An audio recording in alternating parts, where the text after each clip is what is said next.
Bintu Ambifo ka aklijinge ko zone aéroportière ko kuma min fana be ko jɛkulu kura créera ko plateforme ka dabora de ko senkoroma cɛli dabora an bɛ min fɔ président de la transition colonel Bandaou an bɛ min fɔ ministère de la sécurité intérieure de la protection civile min bɛ fɔ domaine ye k'u hakili to a la san 1995 Ɲamakɔrɔ Jalobugu maa minnu ka so cira a y'a aw jija ko ka papier di aw ma u ka papier yira aw la papier min ye lakika ye ni fili bɛ baara kɔnɔ baara kala tile ni maa ninnu a y'u wele aw ka kuma n'u ye san 27 kana bila bi la ninnu sigilen bɛ k'u tɛgɛ fila jan k'u y'u ta to Alahu Tala ma fanga minnu tɛmɛna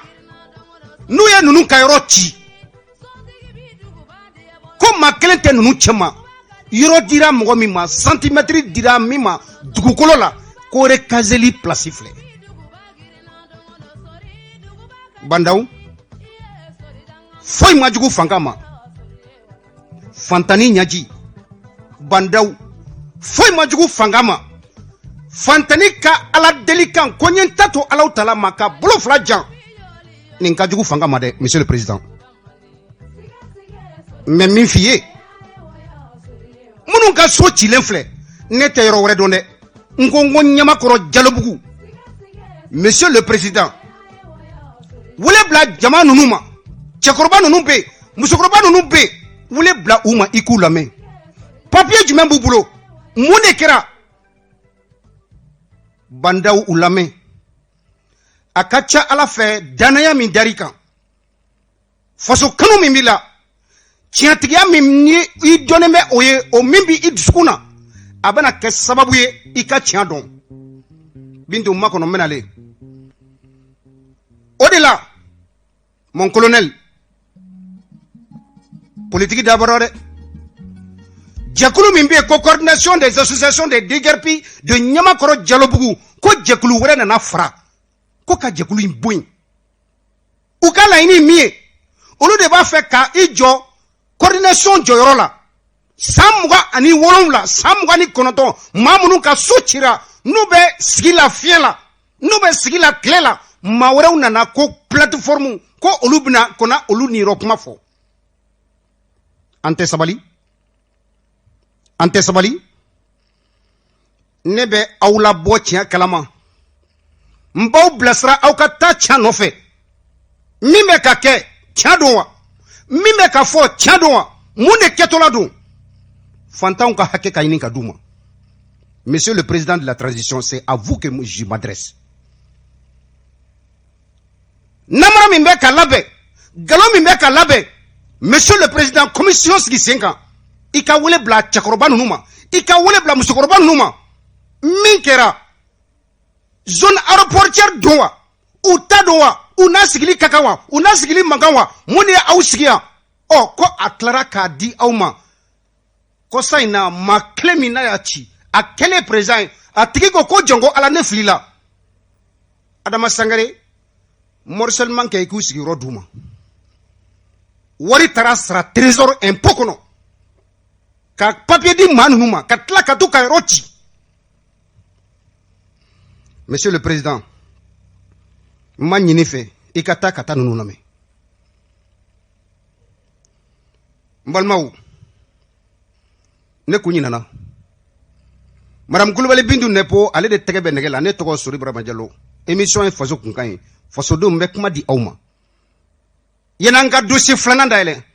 an b'an ka cɛkɔrɔba fo adjudant à la retraite a bɛ Kabala Yaya Dunbiya n'a ka denbaya bɛɛ lajɛlen an b'a fo kɛrɛn kɔnɔ ka wale man dɔn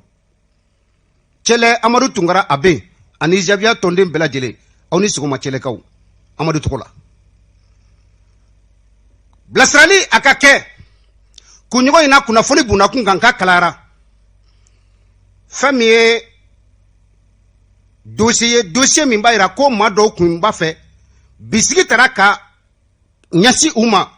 jalakili ɲɛsinnen bɛ u ma k'u kun b'a fɛ ka faso yɛrɛ i ka faamuya b'a la a fanga ko ka a sigiyɔrɔma cɛ i bɛ jɔn fɔ nin dossier in na premier ministre Boubou Cissé i bɛ jɔn fɔ dossier in na Mohamed Issou Bathily n'ale dɔnnen bɛ ni rasta ye dɔw ko rasbat kiri bundakun kan kunɲɔgɔn in kɔnɔ k'u welela u ka avocat ka laɲini kɔnɔ chambre d'accusation cour d'appel la a fɔra k'a fɔ ko ninnu ko u minɛna cogo min na ko tiɲɛ yɛrɛ tɔgɔ Mahamadu minɛcogo k'a ma ɲa ko gafe min n'a bɛnnen bɛ ka bolokɔni ɲɛsin ni ninnu ma ni maa kofɔlen ninnu ma k'u b'a fɛ ko ka fanga dafiri ko tiɲɛ yɛrɛ la dossier a monté cogo k'a ma ɲa avocat général bɔra cour d'appel la ka bilasirali fɔlɔ kɛ n'o ye Nampé fɛn min ye Banjugu Jawara ale fana tilara nin kunɲɔgɔn kelen kɔnɔ ko Alu Nampé a ye kuma min fɔ a ma nkalon tigɛ ko dossier in ale m'a fɔ k'u jo b'a la u jo t'a la dɛ mais dossier in kɔni montera cogo min ko a man kan ka monter tan ko ka ninnu bila u ka t'u ka so kiiri tigilamɔgɔw ne bɛ aw fo n bɛ aw fo ka sababu kɛ jamana o jamana ni kiiri ni t'i jɔ i jɔyɔrɔ la ka tiɲɛ fɔ fasodenw ni ɲɔgɔn cɛ o jamana a laban o ye fɛn wɛrɛ de ala ka an kisi o ma an jigi sigilen don an ka kiiri tigɛbagaw bi ja maaw bɛ yen minnu bɛ tiɲɛ nɔfɛ an y'o de fɔ génération maître Malick Coulibaly an b'an disi gosi kɛnɛ in kan Mohamed Dramane Traoré chargé de mission au ministère de la Justice, des Droits de l'Homme et des Gardes des Sceaux. Alibi ala ka barata fanga di aw ma. Kunɲɔgɔn in kɔnɔ ko ka nunu ma kofɔlen ninnu k'u bila u ka t'u ka so. An bɛɛ bɔ min kalama procureur général n'o ye Idrissa Arizo Maïga a bɔra k'a fɔ ko ale ma jan ni ninnu ka kɔrɔfɔli ye. Avocat général ye mun fɔ ko jama kɛ n'a ye ko maa ninnu k'u bɛ to kaso la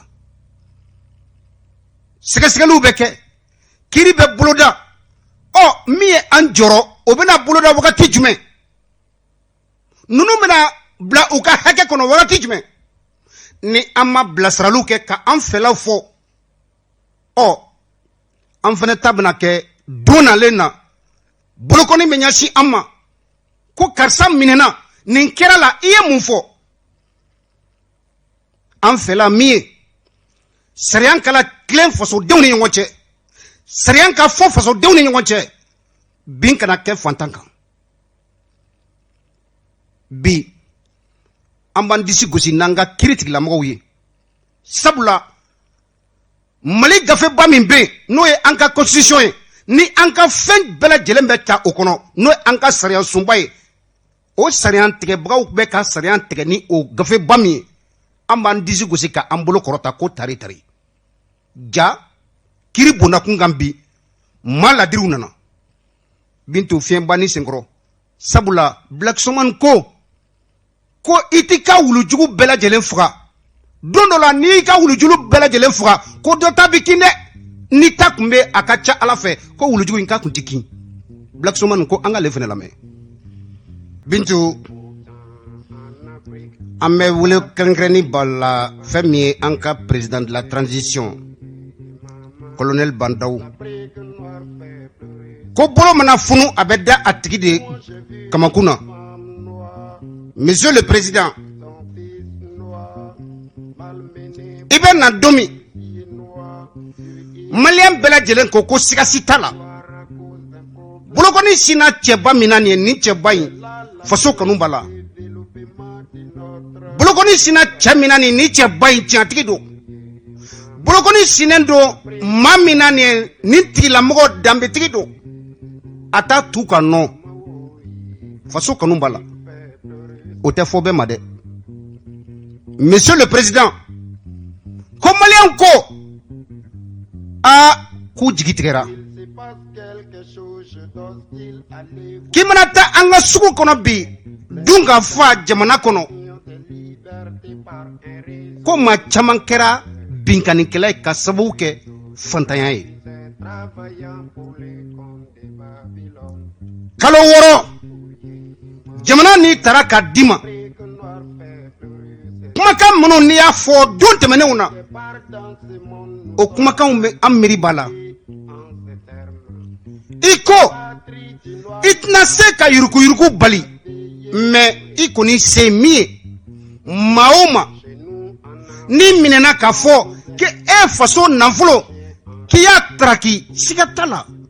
i bɛ minɛ i bɛ bila kiiri tigilamɔgɔw ka bolo kan. Monsieur le Président n b'i hakili jigin dɔɔni dɔrɔn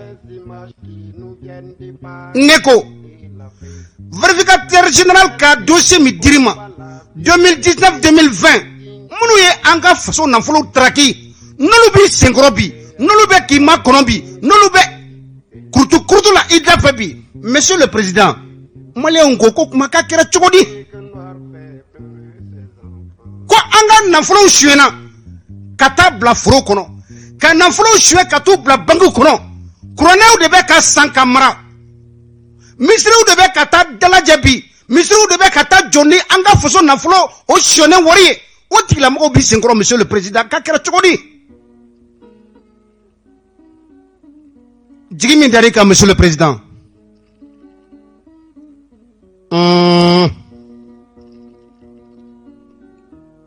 e ka se an ka sugu kɔnɔ maa bila u ka taa sugu la ko ne ko malo kilo joli bi maa bila u ka taa an ka sugu la kilo litiri joli bi dɛ buru kala kelen bɛ file joli bi farani kilo o ye joli ye ne ko an b'a yɛrɛ sutura yɔrɔ min na ni sɔni kunkurunin mana sɔrɔ maa min fɛ ka taa siman san ko siman tɔni bɛ joli la Monsieur le Président maliyɛnw sɛgɛnna Monsieur le Président maliyɛnw ko tiɲɛ tɔgɔ Mahamadu ko ni gɛlɛya tɛ fila ye ko gɛlɛya bɛ u kan bi dɛ transition dɔ tɛmɛna yan wagati dɔ la san 2012 o transition ka wagati la gɛlɛya kun mana kɛ cogo cogo balo sɔngɔ sera ka jigin Monsieur le Président fɛɛrɛ jumɛn b'i bolo fantanw ɲɛji kala cɛ dɔɔni dɔ ka sira k'a bila u daw kɔnɔ Monsieur le Président gɛlɛya bɛ Mali kɔnɔ bi dɛ maliyɛnw bɛɛ lajɛlen ko wayi foyi tɛ se ka san sugu la a ma ban e ka taa lakana bundakun kan bi an bɔra san an bɔra hɛrɛma kɔnɔ min kɛra tile 2 in na a ma dogo maliyɛn si la an y'a ye k'a fɔ binganiw kun bɛ kɛ fayiriw ni sufɛlaw fɛ tilegan fɛ bi maaw de bɛ moto boli ka don i ka faamuya bila dugu kɔnɔ maaw de bɛ don kɛtɛkɛtɛninw na dugu kɔnɔ an ka commissariats tɛ to yen an ka brigade de gendarmerie tɛ to yen an ka dugu tɛ to yen école karamɔgɔw tɛ to yen fonctionnaires tɛ to yen yɔrɔ baasi tɛ yen Monsieur le Président n'a bɛ se k'a fɔ ko alhamdulilayi maaw nana minnu hakili bɛ jamana in na nin bɛ mun ko fɔ Monsieur le Président ça ne va pas i tɛ maaw bila i ka taa u ka taa enquête dɔɔni kɛnɛ ka na papier dɔ yir'i la i tɛ ci bila ministres nɔ ministres minnu ka baara ɲɛsinnen bɛ nin baara ninnu kɔlɔsili la u ka ɲininka ko mun de bɛ yen bi maliyɛnw kulekan filɛ maliyɛnw dandɔ kuma filɛ Monsieur le Président kana da ministres bɛɛ ka rapport dili ma commission sigi sen kan i ka taa sɛgɛsɛgɛliw la gɛlɛya minnu bɛ yen bi politiki bondakun kan bɛɛ lajɛlen kɔ donna ɲɔgɔn na i t'i bolo siyɔrɔ kelen na domaine kelen kɔnɔ bi ko alhamdulilayi colonel Bandaw ne bɛ kuma ni e de ni gɛlɛya in fura a solution a bɛ e de bolo bɔ bureau kɔnɔ ministre ka rapport to yen maaw bila u ka taa kɛnɛ kan u ka taga sɛgɛsɛgɛli papier d'i ma min bɛ k'a kɛ i k'a ye i ka wuli k'i jɔ sabula sini ma sini kɛnɛ ma tarikuw bɛ yen i mɔdenw ani denw fɛn ka f'u ɲɛna aw fa nana fanga la wagati min na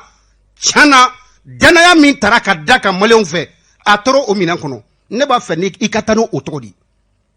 C'est pourquoi n'était vice-président tɔgɔ fɔ, c'est pourquoi n'était ministre tɔgɔ fɔ, monsieur le président colonel Bandaw ne bɛ e de tɔgɔ fɔ. wuli i k'i jɔ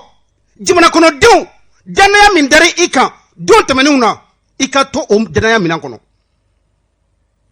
I denw i mɔdenw u ka se k'u kunkɔrɔta hali n'u bɛ fanga ɲini don nalenw na an fa ye nin kɛ an fa kun ye nin ye. Maliyɛnw k'a fɔ tiɲɛna cɛkɔrɔba nana nin wagati la Mali kunna a y'a kɛ tan.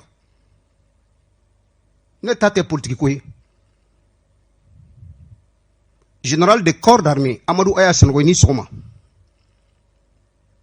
Monsieur l'ex-premier ministre Cheikh Modibo Diarra ni sɔgɔma. Nin bɛ kuma in ɲɛfɔ a bɛ miiri jigin wagati tɛmɛnenw na minnu kɛra transition ninnu fɛ a wagati la balo kɔni alhamdulilayi bi dun ka fa a gɛlɛyara de Bandaw ala sigi sigi ne b'i bilasira Bintu ka bɛɛ lajɛlen fɔ ka waleman dɔn nɛgɛ karafe hakili jigin don a bɛ madame Kulibali Bintu Napo bolo ne tɔgɔ Sori Ibrahima Diallo émission ye faso kun kan ye fasodenw ka aw ka kuma di aw ma aw ka yeta baara ninnu kɔnɔ aw ka yeta gɛlɛya ninnu kɔnɔ fura jumɛn bɛ se ka sɔrɔ a la aw kana maa fila bilasira monsieur le président de la transition colonel Bandaw a y'a ale bilasira bi ale de ye an ka ɲɛmaa ye kunu a tun bɛ fɔ ko Buwa ministre kun tɔgɔ tɛ yen bi an b'a fɔ ko monsieur le président de la transition colonel Bandaw min bɛ jamana in kɔnɔ a filɛ nin ye an bɛ e de bilasira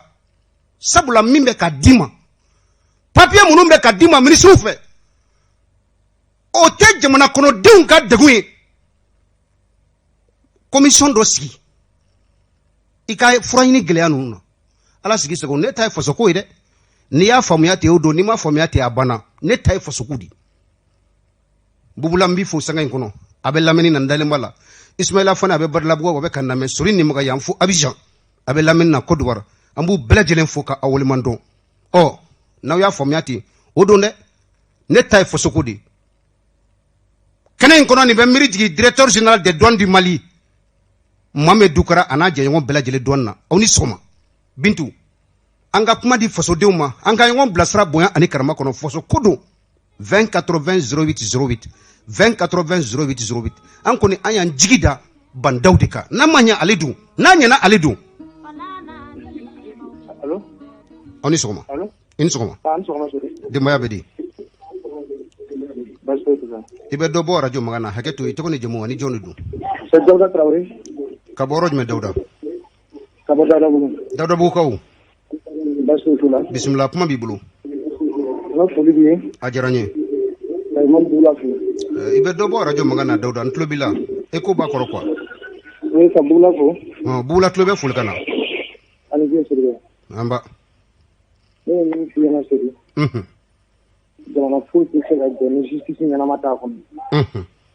I ma bɔ ka nana k'a kɛ min fɔ nin ye. Mun de y'o s'u ma? I ma Mali bi fɔ mun de y'a s'a ma parce que a ye ko dɔ de kɛ ka tɛmɛ diɲɛ an bɛ k'o fɔ. An m'a ɲini justice fɛ. Hali sisan u k'u ka indépendance prouver mɔgɔw la k'a yira k'a fɔ ko non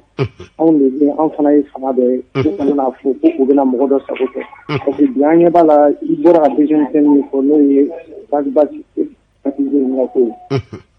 ye u k'a lajɛ u kana bin mɔgɔ dɔ kan ou bien k'a fɔ n bɛ fanga bi ko n bɛ ko dɔ kɛ mɔgɔ dɔ la ko parce que k'o tɛ ka n sago fɛ ou bien ko o bɛna n bali n ka baara la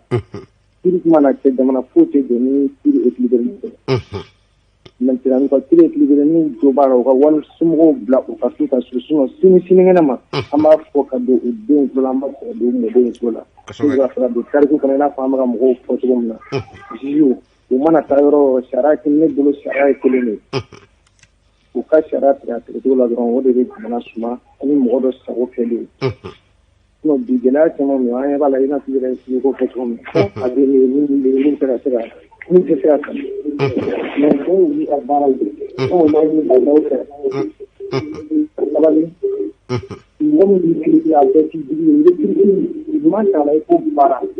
parce que minnu b'i kɛrɛfɛ souvent n'u ka conseil u bɛ ɲuman d'i ma minnu bɛ dɔ fɔ kɛrɛfɛ fitiri bɛ taa mais ni mɔgɔw minɛ k'u minɛ tiɲɛ u kana mɔgɔ minɛ nkalon kan S'il n'y a rien dans les dossiers, il n'y a rien. S'il y a quelque chose,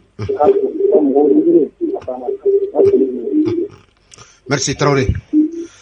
Benika tiɲɛ ka fɔ faso ka jɔ fasodenw kuma bɛ aw bolo jamana marabagaw u ka bilasira bonya ni karama kɔnɔ aw ɲɛ bɛ baara in tagacogo la cogo di minnu de kan ka kɛ u fɛ kɔrɔ bugula a bɛ sira nɔfɛ sanga in kɔnɔ madame Kulibali Bintu Napo i bɛ hakɛ to an bɛ kuma di bugula ma bugula ni sɔgɔma ne dɔgɔnin ɲuman ni sɔgɔma aw ni bara ala ka hɛrɛ k'an ye amina rabi inshallah sori ala k'i mɛn ka kɛ amina rabi inshallah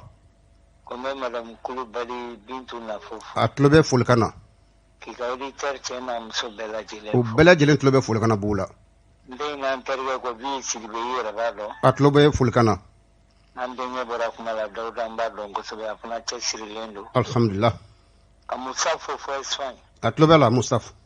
ka Konare fo minnu bɛ kɔ kan olu yɛrɛ hami bɛ jamana in na ka tɛmɛ anw min b'a kɔnɔ wallahi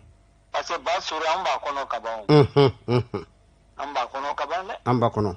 maa bɛ kuma ni ala cɛ de depuis ninnu nana ma foyi de tiɲɛ tiɲɛ la kabini ninnu nana ma foyi gɛlɛya dɔw ka fara fɛnw kan dɔw ka fara dédouanement kan an bɛ wuli a kɔnɔ yɔrɔ a bɛ komi sinzan farala an kelen b'an yɛrɛ ma dɔrɔn ka taga bolo t'an na yɔrɔ min ka d'an n'a y'an ɲɛsin kɔrɔna tile la an filɛ o dingɛ de kɔnɔ nin ne kɔni nana i bɛ k'a kɔnɔ o tagara hali n'a ma diya a n'a ka mɔgɔw ye parce que olu ka n'a bɔnna bon dimi bɛ to olu la sa fo saya i m'a ye minnu fana tun bɛ ka na i bɛ k'a kɛlɛ bi olu b'a kɔnɔ olu ma kun donc ko in tun ye de Karim ka taa i bɛ ka taa Buba ka taa olu ka na ye parce que ne ɲɛna n'i bɛ kɛlɛ la komi e ta in cogo kabini kunun fo bi e bɛ kuma kelen in kan i n'i teri labila i ma foyi labila i ma kɛ ŋɛnfilatigi ye bi bɛ yan sini bɛ yan i ye maa kelen kanu hali bi i b'olu la o ye sɔrɔlasiw ye o dɔnnen don i b'i terikɛw fɔlɔ maaw bannu ma tuma min o wagati hali débɔ la i tun b'u soutenir mais n'an y'a ye bi k'a fɔ minnu tun bɛ donc olu tun b'a fɛ ka don ji in na de quoi olu tun bɛ ba gere sanfɛ olu tun b'a fɛ k'a nɛnɛ de quoi parce que ne mana dɔw kunkolo ye CNT in kɔnɔ yan k'olu de tun bɛ kan ka kɛlɛ kɛ ne ninnu ye kɛlɛ kɛ ɲɔgɔn fɛ bi k'olu de bɛ kan ka 1,100,000 ni 100,000 ta o waati kelen na sori dɔw bɛ yen hali 200 t'u bolo ka nasɔngɔ min bi ne kan ka kɛ mobili bolilaw kan n'i donna siɲɛ 2 i bɛ wari sara hali n'a kɛra siɲɛ 10 ye duuru bɛ kan ka yɛlɛ sogo yɛlɛla tulu yɛlɛla madame Kulibali Bintu Napo b'a kalama sisan an yɛrɛ bɛ min an kan k'an yɛrɛ nka an bɛ min an man kan ka ɲɛ yala an bɛ yen wa non ne ma da la n'an bɛ yen an furubolonkolon kɔni de jɔlen bɛ dɔrɔn ala ye min k'an na yanni wagati dɔw ka se parce que an kɔnɔ ko ni sɔrɔla minnu tun bɛ k'an ko k'a bɛɛ d'u ma a dir'u ma o sori k'a bɛ cogo di n'an tun kumana n'a y'a t'u bolo a b'u bolo o yɔrɔ yɔrɔ ka di ye u t'u ka mɔgɔw bila la u yɛrɛ t'a la wa armée ma bila yɔrɔ bɛɛ la presque ko mun de bɔra a la n b'a fɛ k'i ɲininka o na san a kɛra région ye ka moto ta ka taa fagali kɛ ka bɔ hali ka taga taa mais o tuma an bɛ yɔrɔ jumɛn de nin ka bon hakili ma nin ka bon hakili ma dɔgɔfirikaw bɛ kule la i b'a kalama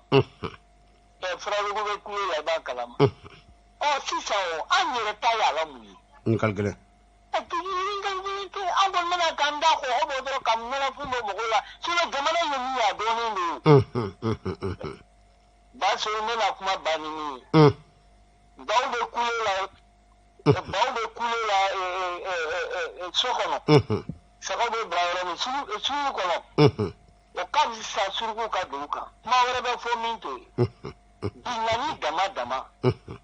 mais minnu kɔnɔ k'a bɛ k'u ta a tɛ k'u ta ye a bɛ kɛ ala ta de jamana denw ta kabini a nana e b'a dɔn ne b'a dɔn fo ka bɔ peut-être minnu bɛ kɛrɛfɛla la n'olu b'a hɛrɛma yɔrɔ la olu y'olu kunkolo mais an bɛ cogo min kɔni bi an b'a dɔn fo ni ma ɲɛ i yɛrɛ fili walahi an bɛ yɔrɔ min sanɲuman foyi ma kɛ walahi sori ne b'a bɛ k'i ɲininka don dɔ la kantigɛ mɔgɔw ka ca ne ko e ta résilience la o Karim ma bɔ wa o don mɔgɔ bɛ bɔ wa Jawara ma bɔ wa o don mɔgɔ bɛ bɔ wa o don na Buba papier ma se ko Buba ka taa di ja donc an bɛ nin coup d'état in wele cogo di Donc coup d'état wa coup d'état climatisé wa mon coup d'état ne pas faire ngali ko de la awa changement marqué dia makesi tout ma bando ma parce que jusqu'à présent ga bunyamba do ale ki mo ni mais yala bando bise bi ka to ni chela wa kuma be ni surindi bala ka barka do la ki me ka ke amin rabbi inshallah amba ga chen fo mi na radio ginta na dintu na foka mo ya to fa do mi so ka fa sa ke ale mi so la fa draman jibo ale de ta amba foka wala ma merci beaucoup ale Fole jiranye merci beaucoup Param Kulubali Bintu Napo ni ko ye kro bubula afana fela o fleni jamana marabagaw awtela meninke dobe dalawa daile oni soma Diallo amba demo ya bedi ba ci fote aketo itone jemuka wolelge kabomi isa pone ka bo sabali bugu isa ko sala sabali bugu ko ba ci fote akara clefly wallahi kara bismillah be faso nga kene kono tor mi fo ko sabay fuli jaranye nga bugu la fu bula klobe ful kana tor ma mali bi xami be mo labi ma be fu o bela jilen klobe ful kana mais adali sama ke fu ko sabay aklobe ka ful kana adel klobala sorry ne sorry tiana akara akora doli go moyre wallahi sorry ibiga mata bismillah sorry tulu litri di wa saba aniko kaba mi bo an fa ya bi aboro fulule wa duru tanyo kilo a kilo kɛmɛ 400 ani 500 Gambia ka mi bɛ bɔ an fɛ yan bi a 100 kilo 600 ani 600 sorry an bɛna taa min sorry n bɛ min ɲini bannaw fɛ sorry n'a ma hinɛ malidenw na malidenw dɔrɔn la dɛ sorry ani ibeka keleni fɛn fɛ bi sorry a bannaw bi k'a bɛɛ kɛ kelen a bi k'a bɛɛ kɛ kelen Allahu akbar wallahi sorry ne ta tɛ mako ne tɛ maliko sorry jamana tɛ se ka jɔ politiki ka jamana tɛ se ka jɔ ni politiki t'a la mais sorry mɔgɔ minnu ye politiki kolon kɛ sorry fo olu de ka bɔ yen sorry mais o jumɛn ngɔrɔ ye bi sorry ibeka bannaw ka sara joli jɔn b'a hakɛ dɔn bismillah jamana kelen président fila i ye nin ye min Hasimu Goyita o ye président ye bannaw o ye président ye jamana bɛɛ ka min sorry ko bannaw k'a lajɛ tiɲɛ yɛrɛ la ne jigi tigɛra la ne k'a fɔ ko ne jigi ba ka tuguni ne jigi foyi t'a kan anw ye faransi mali problème kɛ faransi ye mais sorry bannaw ko mali problème tɛ faransi ye sorry e b'o tigilamɔgɔ dɛmɛ ni mun fɛ bismillah depuis bannaw ye gasi fili minnu bɔra 20 janvier la k'a fɔ ko faransi bɛ ka baara cɛ jugu min kɛ k'u b'a kɛlɛ depuis bannaw y'o kɛ dɔrɔn ne bɔra bannaw kɔnɔ ne b'a dɔn k'a fɔ bannaw ni bɛ k'a bɛɛ kili ninnu tɛ se ka jamana in bɔ koyi ne tɛ arasa fɛ dɛ an tɛ kuntilela kelen na sori mais mɔgɔ tɛ se ka mɔgɔ minɛ nkalon kan sori n'i ye mɔgɔ minɛ i kan k'a kiri ka mɔgɔ minɛ k'a datugu ten e ma kiri sori o fana ka gɛlɛn dɛ wallahi billahi ne ti arasa fɛ basi an tɛ kuntile kelen na mais an bɛɛ ye maliyɛn ye sori n'i ma ɲa k'i bɛ mɔgɔ minɛ i k'a minɛ tiɲɛ ka sori o ne ka wele ka ye ka ɲɛsi bandaw ma bandaw tiɲɛ na a ka segin a kɔfɛ n'a ma segin a kɔfɛ an ye i ka kɛlɛ ni 100 ye an b'a kɛlɛ ni 200 sɔrɔ ne bɛ sira bila mɔgɔ wɛrɛ ye n b'a fɔ k'i Jalo merci Kone bɛɛ n'i ka tiɲɛ ka fɔ faso ka jɔ kɛlɛ in n'an b'a kɛ an k'an jija sariya ye sira minnu yira an na an ka tɛgɛ ka tɛgɛ o sariya kɔfɛ capitaine Amadu Konare a n'a ka denbaya sanga in kɔnɔ o tulo b'an na Bako Jikɔrɔni ACI 2000 a bila ka don an b'a aw ni bara awa sori somɔgɔw hakɛto i tɔgɔ ni jamu ka weleli kɛ ka bɔ min sori Burama Fofana Falajɛ Burama i Fofana Falajɛkaw dun Basula. I bɛ faso kunkan kɛnɛ kɔnɔ kuma bɛ bolo. Sorry. I da bɔra ka kuma min fɔ bi. N'o ye vérificateur ka dossier ye. Vraiment an y'a ye. Ne bɛ min fɔ transition ɲɛmɔgɔ ninnu ye. Maliyɛnw ye IBK kɛlɛ walasa jɛlenya de ka na.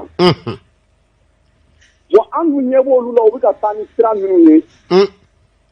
An mago bɛ jɛlenya min na u tɛ k'o sira yɛrɛ ta. Anw m'u ta an b'a kalama k'a fɔ k'i bɛ yɔrɔ dɔ ci o ye jamanajɔ ye mais anw m'u ta u kana yɔrɔ ci kama. U tala de u kana jamana redresser k'a bila sira tilennen kan. O la hali ni président min nana i tɛ se k'i sago kɛ jamana na. Min taara Gana don min n'u ni Gana président John Orly tɛ ɲɔgɔn ye. Walahi sɔrɔ an bɛɛ tun ye jigitigi sɔrɔ. An kɔni ninnu nana ninnu bɛna Mali bila sira tilennen kan. Mais sori u juguya t'an na dɛ. Mais an b'an ka jamana in fɛ ka tɛmɛ olu kan dɛ. Bisimila. Walahi u juguya t'an na mais an bɛ Mali fɛ ka tɛmɛ u kan. An ye IBK kɛlɛkan man ɲi de n'o tɛ 2013 anw bɛ IBK ta hali n'a kɛra 2018 an m'a ta. 2013 an bɛɛ y'a ta. E ko Sɛki Modibo Jara ninnu ka wagati u ye nɔgɔya min kɛ. Sɛki Modibo ninnu Jara ninnu ŋaniya tun ye ka jamana bila sira tilennen kan. Mais ninnu an nana min ye ninnu ta in na an nana ye ninnu ta ye taɲini de ye an kana ɲɔgɔn nɛgɛ dɛ. Bon en tant que nous mo o de dabila k'u ɲɛsin jamana in ma. Walahi a kɛla di a ma kɛ di ye u bɛ degun sɔrɔ. Bon hali an ma taa ka dan kɛ u ka segin kɔ. Mɔgɔ minnu y'an ka jamana in nafolo suɲɛ u k'u bɛɛ minɛ. N'o tɛ ni élection kura nana kɛ ta sori olu mɔgɔ kelen minnu y'an ka jamana nafolo cɛ. E yɛrɛ b'a dɔn kɔngɔ bɛ mɔgɔw la bɛɛ bɛ k'a fɔ malo ni ɲɔ bɛ damina bi. N'i ko kɔngɔtɔ ma voté ye min d'i ma a t'a minɛ wa? N ka gɛlɛn. Bon fo olu de ka kɛlɛ sori. An ka jamana nafolo suɲɛnen bɛ mɔgɔ minnu bolo. U k'u ɲɛsin olu ma. A ka tila ka bɔ jamanadenw ni Faransi cɛ an ka Faransi kɛlɛ n'o tɛ ale tɛ se. A se t'a ye a fɛɛrɛ t'a bolo. Population de bɛ se ka Faransi kɛlɛ a ka bɔ population ni Faransi cɛ. Bisimila. N'o tɛ n bɛ min f'i ye a mago bɛ min na a t'a sɔrɔ dɛ. Ala ka tile hɛrɛ. Amina rabi inshallah. Madame Kulubali Bintu Napo nɛgɛ kaɲa 8 sanga 52 an y'o sɔrɔ émission faso kun ka kɛnɛ kɔnɔ nin bɛ kɛ malaba ye min weleli kɛ ka don kɛnɛ in kɔnɔ Burama Fofana an bɛ falajɛ ka bɛɛ lajɛlen fo sanga in kɔnɔ ne ka musokɔrɔba tulo b'an na Madame Diallo Nantɛnɛ Jakite a n'a ka denbaya bɛɛ lajɛlen u bɛ falajɛ an b'u fo ka taa se Samba Dambele ma centre des impôts de la commune 6 o falajɛ kelen na sanga in kɔnɔ fɛn min ye Mamadou Jara directeur du complexe scolaire Fantasori Ntabakoro Abe famille Diallo Brahma Diallo anaka dembaya Atitebugu Ntabakoro an b'u bɛɛ lajɛlen fo kana in kɔnɔ ko waliman dɔn o ko ale ma ko golden an b'a fo minnu bɛ wele la sanga in kɔnɔ an bɛ hakɛto ɲini kɛ aw fɛ sabula wagati kɔni nana se ka an to la ka di Mayanbugukaw ni sɔgɔma fɛn min ye Labas Jirana ka denbaya u tulo b'an na Madame Diallo Fatumata Doumbia an b'a fɛnɛ fo ka taa se Musa Doumbia adjudant à la retraite gendarme do Madame Doumbia Hassan Kulubali u bɛ ka an lamɛn colonel médecin de la protection civile Famga Doumbia Mayanbugu terrainba kɔfɛ u bɛ lamɛnni na o Mayanbugu kelen na Madame Kulubali Wassa Samake maire délégué du centre secondaire de Mayanbugu an b'a fɛnɛ fo ka taa se monsieur le maire Bouakar Keita maire de la commune 6 u tulo bɛ an na ka kuncɛ fɛn min ye Mamadou Diallo apidom na ɲamakɔrɔ a bɛ lamɛnni na an b'a fɛnɛ fo ka taa Amen Dumbo a n'a ka denbaya Mayanbugu Ousmane Togo a fɛnɛ bɛ baara la sanga in kɔnɔ a bɛ ka nɛgɛw fara ɲɔgɔn kan ni Ala sɔnna Isa Kabaka kɛnɛ n'o ye 7 sur 7 ye sɔgɔmada in na a nɛmayalen don fɛn min ye Antoine Solange Dambele wele bilala kunnafonidilaw fɛnɛ ma 7 sur 7 kɔnɔ an bɛna ɲɔgɔn sɔrɔ sanga in kɔnɔ an fɛnɛ kunnafonidilaw an ka miirina o ye jumɛn ye jamanajɔ ninnu kan kunɲɔgɔn in kɔnɔ min kɛra a y'o sɔgɔlen to Renouveau TV Renouveau FM na sanga in kono amena ngon soro ka bilasiralu kɛ DG des douanes du Mali Mohamed Doukara ana ka jama ka aw bɛɛ lajɛlen fo ka waleman dɔn baara ta fanga albi ala ka a di aw ma ka aw bɛɛ lajɛlen fo ka waleman dɔn